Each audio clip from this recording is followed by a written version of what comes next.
live. Hello everyone, my name is Gus Sample. I'm going to be presenting why physical activity can improve the brain.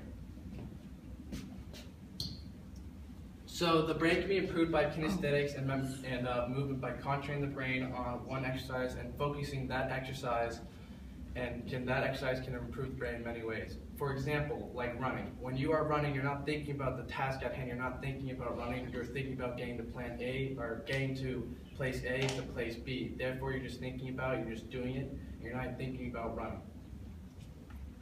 So, according to the book Spark by John J. Ratty, it describes about how running or physical exercise can help improve the brain, and by focusing the exercise or focusing the brain on one exercise can help improve focusing in the classroom for students. So, John J. Ratty did many tests on students who. So one of his tests was students who run the mile every other week before classes on Monday, Wednesday, and Friday jumped 1.7% in their English grades and their comprehension because they're more focused on the English class instead of getting the sleepy blues or being very tired from that night. They were more focused and more concentrated on the school at hand because they're more awake and more energized for the school. So Heidi Goodman is a professor at Harvard Medical School. She wrote an article, Regular Exercise Changes the Brain to Improve Memory and Thinking Skills. Well, one way that Heidi Goodman, one thing that she focused on was running and how movement can improve the brain. So she described how, like I said, if you are running and you are trying to get from A to B, you're not thinking about running, you're just thinking about getting there. You're not thinking about how you're going to get there, you're just doing it. And therefore you're not focusing very hard on what you're doing, you're just doing it. And it's how it's exercising the brain, it's stretching the brain from not focusing solely on that object or on that movement at hand. So one example about students, or one solution that students can use, are Swiss balls. Swiss balls are just like the exercise balls, can help kids who have ADHD in schoolrooms. Because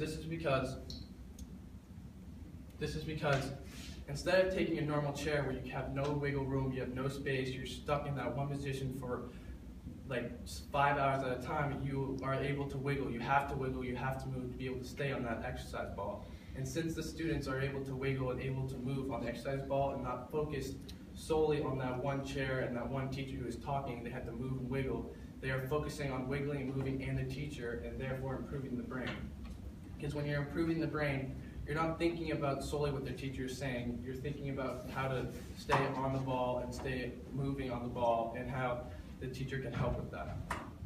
And so kids who have ADHD and who struggle with concentrating in classrooms, the ball has showed like very improvement of how kids with ADHD can stay focused on the task at hand.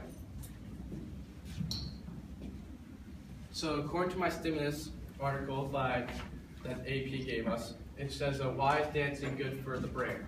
Well, one example that the stimulus article gave us is ballerinas. Ballerinas, first off, are very fit and very in shape because of all the dancing they are doing.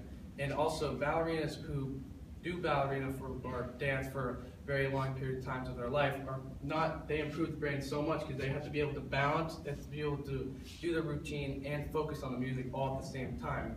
Therefore, their brain is stretching because the brain has to focus on 3 different key things in their whole dance routine, but have to do it in a short amount of time. So it only takes a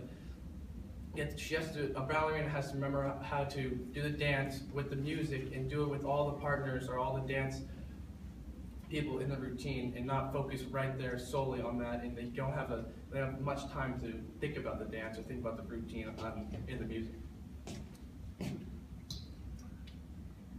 So one way, the kinesthetics, for example, are very easy to help improve the brain. So when for example, another one is sled hockey. So sled hockey, even though they have to balance on a very small skate on there, they're not focusing on balancing, they're focused on getting to the puck and getting able to shoot the puck or passing the puck to their teammates.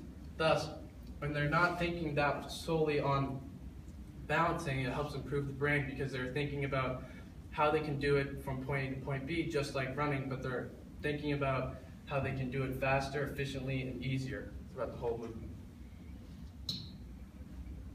So in conclusion, when exercising and moving at any level helps improve the brain and leading to concentrate easier in the classroom, or when just doing any exercise or for 10 minutes, a light jog for 10 minutes any day helps you concentrate and move, helps you concentrate and improve the brain in many different ways. Thank you. Great, thanks Gus.